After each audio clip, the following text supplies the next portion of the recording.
Hi, Denise Naylor here. At Genie Global, we help you use the circle of credit to grow your personal cash pile and choose your lifestyle. Would you agree with me that it might be a good idea to ask the question, what is cash? You might be thinking, whatever it is, I don't have enough of it. Let's look a bit more closely. Here in my office, I have some notes. I have a £5 note drawn on the Bank of England, British currency. I have a US dollar bill, and I have a €5 note. Now, before you think of robbing my office, that's pretty much my cash in hand. Let's look at the Bank of England issued £5 note.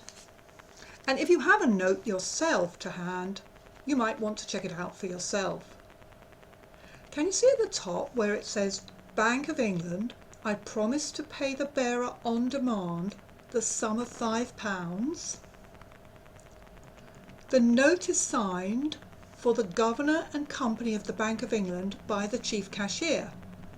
Now on my note, the Chief Cashier is Chris Salmond, but actually the current Chief Cashier is Victoria Cleland. Now what does this mean?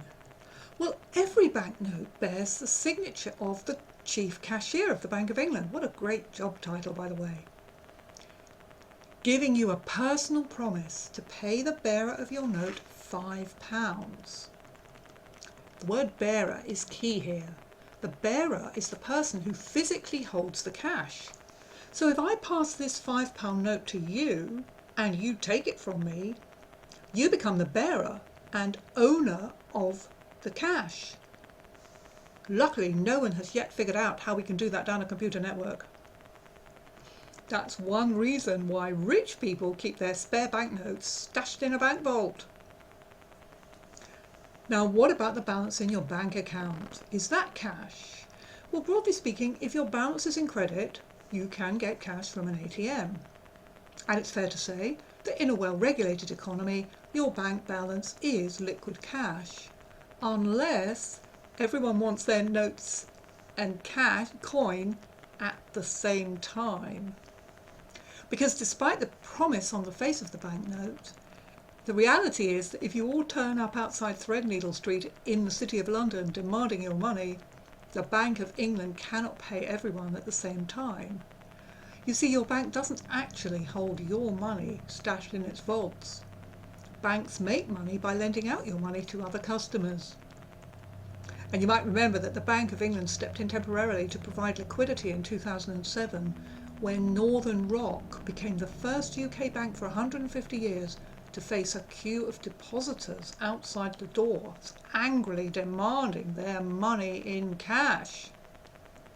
Northern Rock had to turn to the Bank of England when it could no longer raise the cash it needed on the money markets.